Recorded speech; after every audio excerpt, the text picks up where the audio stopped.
Hey, what's going on, everybody? Ryan Newpel here, Knup Sports Show, episode 166. Hope everybody is doing well today. Sorry if my voice seems a little bit scratchy. I was just getting back from the iGaming Next conference in New York City. It was amazing to connect with so many people in this industry, so many business leaders, and just people just excited about the gaming, sports betting space. So if we didn't talk, man, I'm super excited to have met you. If not, and I wish we would have, and next time we will for sure. So that's my little quick intro. Today we have another awesome guest with us today, and I'm gonna jump right in and bring John Latella, the co-founder of Legacy Fantasy Sports. John, how you doing today, buddy? I'm good, Ryan. How you doing? I'm doing great, man. I'm doing good. Like I said, voice a little scratchy, but I'm fighting through that and drinking a lot of water. But all is good down here in Florida. How's everything up where you're at? It's good. You know, we're in Michigan, just outside of Detroit. We finally have some sun, and the weather is above 60. So cannot complain. I know that's a win. Take your wins when you can get them, right? 100%, especially around here. That's awesome. That's cool. Well, cool, John. Well, let's jump right in. I want to learn a little bit about yourself before we dive into Legacy Fantasy Sports and kind of what you guys are all about. Tell me a little bit about you and your background to get you to where you are today. Sure. So I'm an attorney by trade. Shocking. They still do exist. Practiced law for a very short period of time after I got out of law school, and then really my family as well as myself are more entrepreneurial than we are in terms of, essentially slogging down and working at a law firm. So I'm the former CEO, and this is going to shock you, of the largest manufacturer of all natural salsa, hummus, dips, tortilla chips in North America, which was in that language. I know, we were in Ferndale, Michigan. People were shocked that we didn't come out, that we weren't in Texas or down in New Mexico, but it came out of Michigan. So my family started that business, and we sold. Like I said, I was CEO of that business, and we sold to the Campbell Soup Company in 2015. Congrats on that. That's super awesome. That's not always the career path I hear in the iGaming and the sports betting, fantasy sports space. That's not always where they begin, but that's awesome. No, not at all. And quite frankly, so if you look at that, and after the sale, that has helped me facilitate getting into what I enjoy more, which obviously would be sports and gaming and the rest of the things like that. So it's been very good. I've spent some time consulting, and then really, once you have that entrepreneurial bug, as you plug away and keep working on new things. So which brought us to Legacy Fantasy Sports. Yeah, that's awesome. That's I'm sure you have so many great business experiences and lessons learned, and just there's so much to be said for that type of an experience, and then running to jump into your own thing and get started on something. Man, you're like a leg up on everyone else that kind of gets to start. So congrats on that. Let's talk a little bit about Legacy Fantasy Sports. So give us the high level picture of what you guys are doing. Sure. So, Legacy Fantasy Sports was born, again, as I said, I'm an attorney. A good friend of mine as well, Grady Toombs, who's our other co-founder. He's an attorney as well. The idea came from him, the broad level idea, right, of creating or being able to play fantasy sports with historical or retired players. A player retires, he's injured, or for whatever reason just doesn't play anymore. They kind of fade into existence, and nobody uses them anymore. So the concept alone, combined obviously with when the pandemic hit, he and I both kind of looked at it and said, something, we probably have a very viable thing here. So we started doing a little bit of research, flew out to Chicago to meet with Stats Perform LLC, who was sitting on all this historical data that, quite frankly, other than maybe being used in a broadcast on ESPN or one of the other networks, really wasn't being utilized. So that was kind of our first thing, is let's see if this data and what exists. Yeah. And then, can we turn this into an actual product that will do what we hope it will do. And so then obviously meeting with a development team and getting a good development team on board, and then kind of just went with it. We kind of jumped in with both feet, and there we go. So high level, what do we have?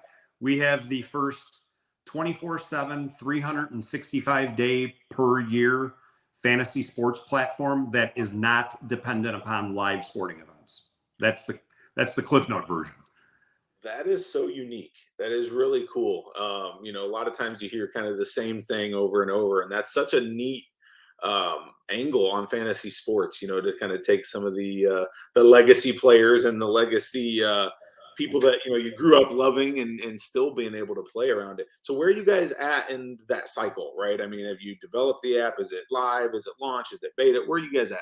No, so the app itself is fully complete. It's in the Apple iOS store. It's in the Google Play Store. You can download it now.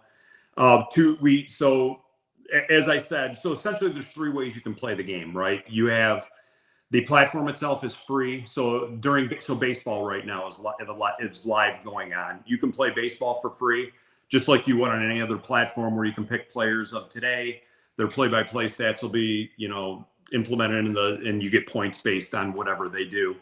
Or you can play just a legacy game. So you can play, you said you're from Chicago, I believe, originally. Yeah.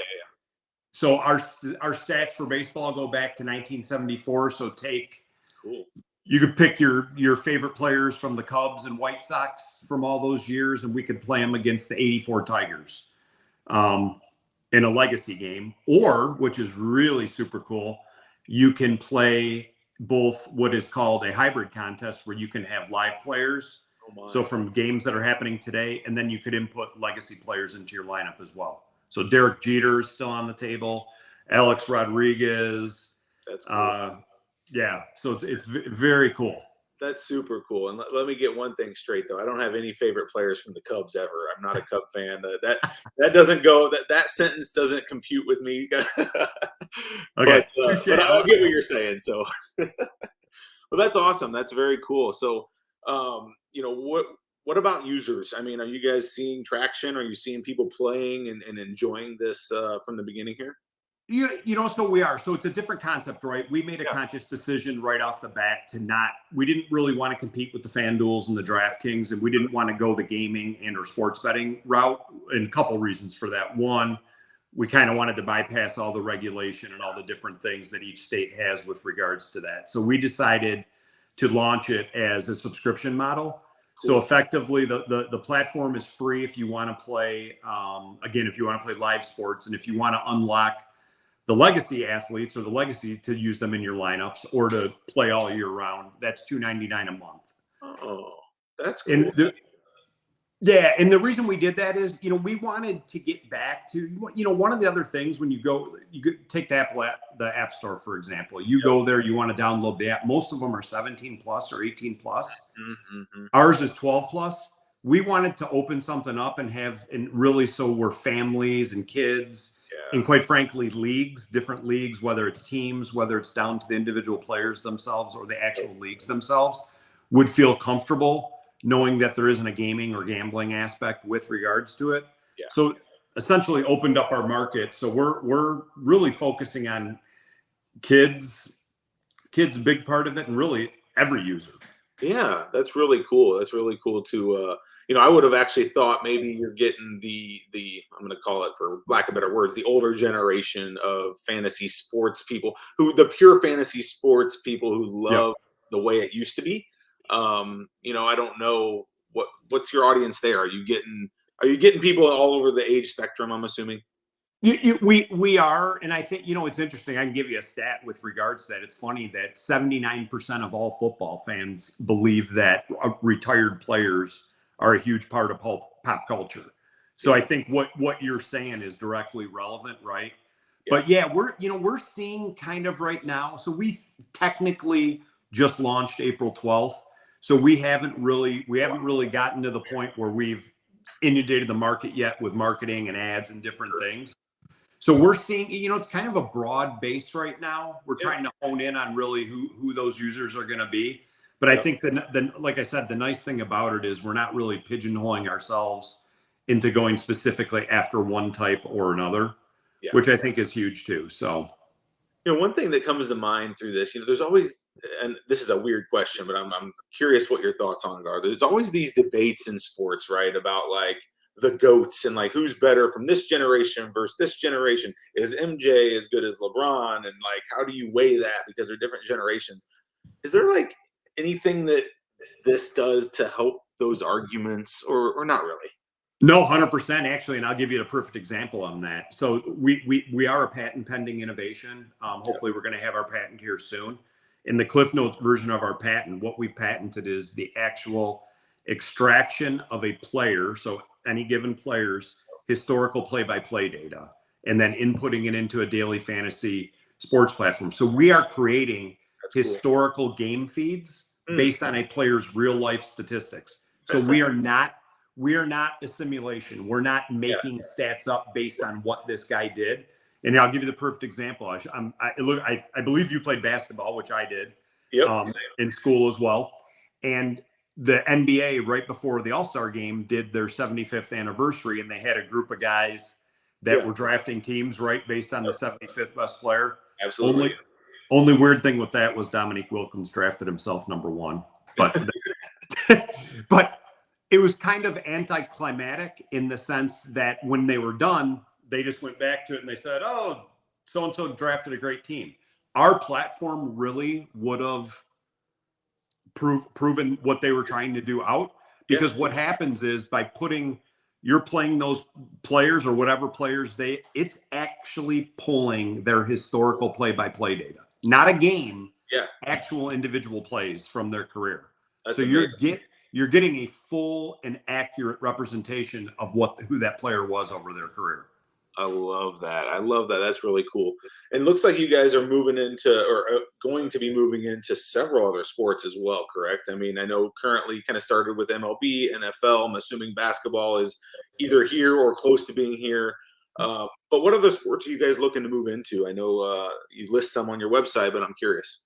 Yeah, so NBA is actually huge. So NBA is live on the platform. You can play with that. We just haven't unlocked the legacy athletes yet. The next big market that we're definitely going to be going into, that we're in development right now, and it's because it's such a huge user base, is cricket. Whether or not, I mean, I'm sure most listeners probably know this, but India just surpassed 100 million daily fantasy and fantasy sports users.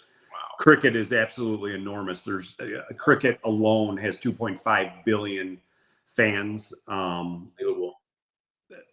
there in the universe. So, and it's cool. So when you look at the IPL, the cricket league, based on what the way they're currently sitting, they currently only have about 62 days of live games of cricket.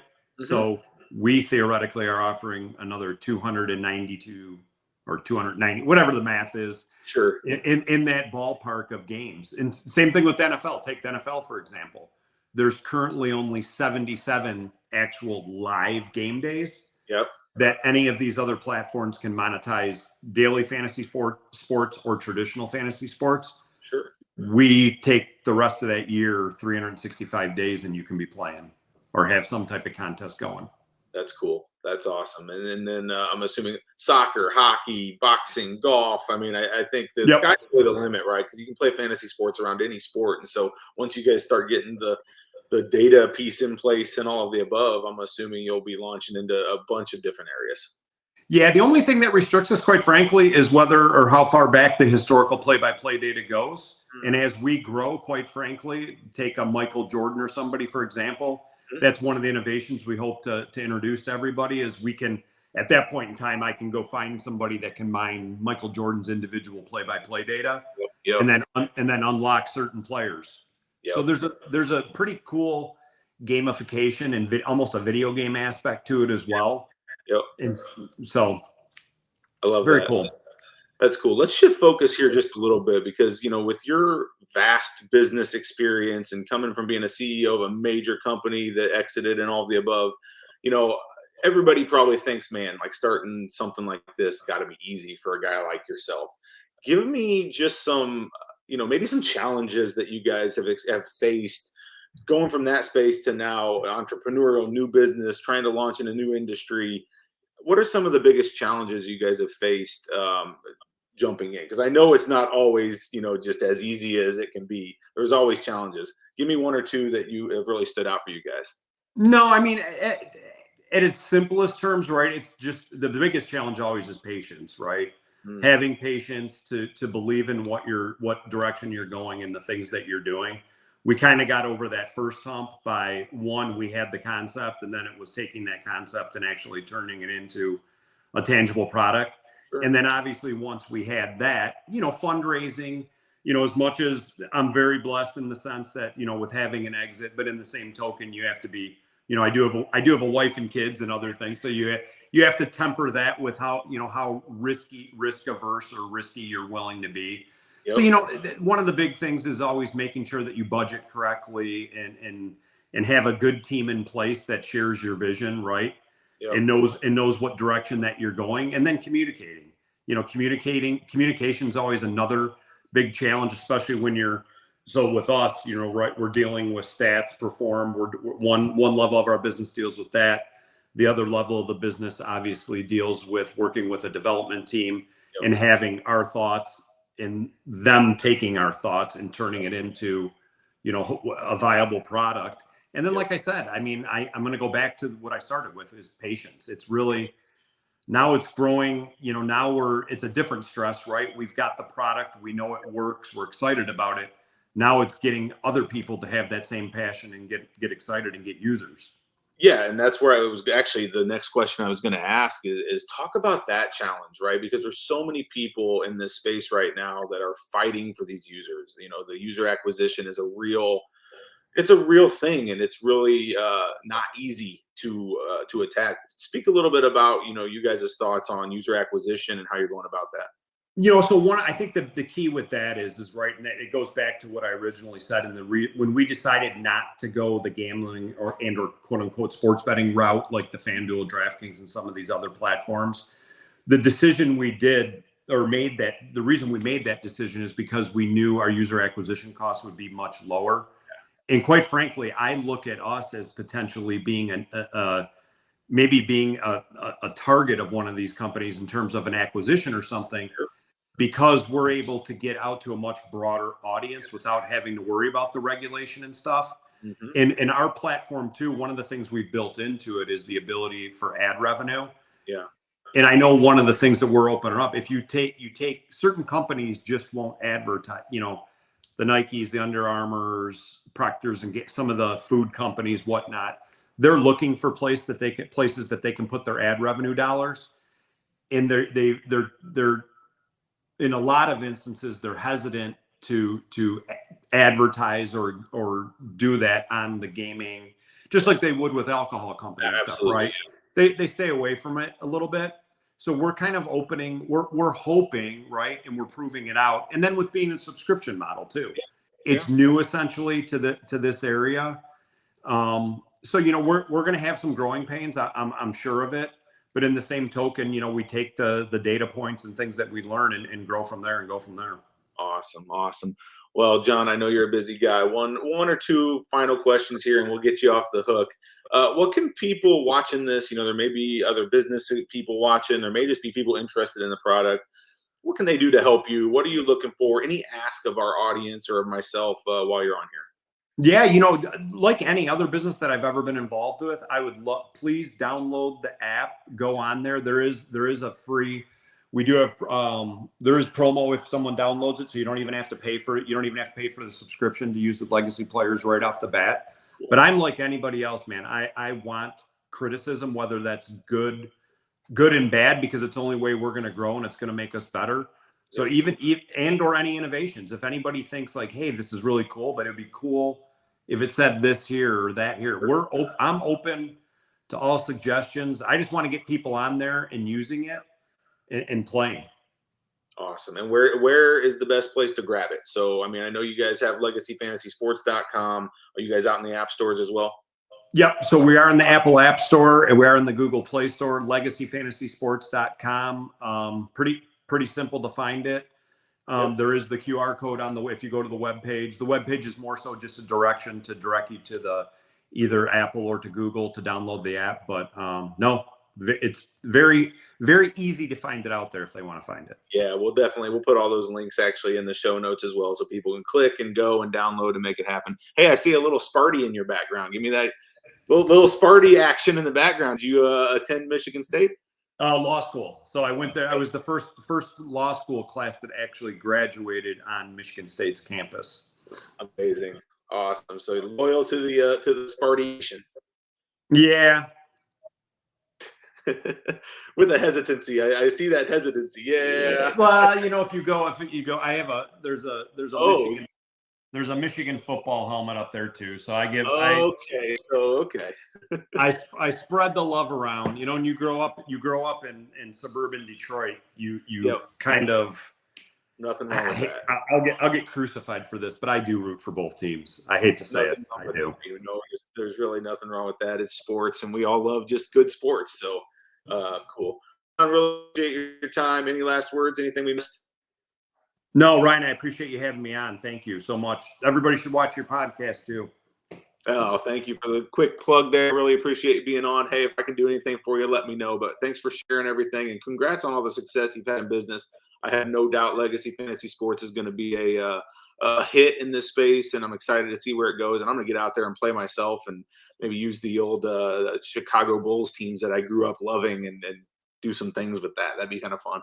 No, and that's what it's meant to be. It's meant to be fun and meant to get people on there and interacting, right? And just having fun and some friendly bet. You can friendly bet with your friends offline. There you go. All right, John. Until next time, we'll talk to you soon. Thank you, my friend. Thanks, Ryan. Take care. Bye-bye. All right, that was John Litella, Legacy Fantasy Sports. Man, lots of cool things going on there. Really neat idea, something I'm really intrigued in checking out, and hopefully, you guys are as well. I think it's a cool idea and has some legs in this space. So let's go out, download the app, let's check it out. We wish John all the success in the world, him and his co-founder, and what they're doing there. So if you guys need anything, I'm Ryan Newpol at KNUP, Noop everywhere. Just reach out to me on LinkedIn or wherever you can. Appreciate your time. I know you could be anywhere listening, watching whatever show you want, but you're spending some time here with us. So really appreciate that. If you need anything, talk to you soon. Until then, stay safe. Bye-bye.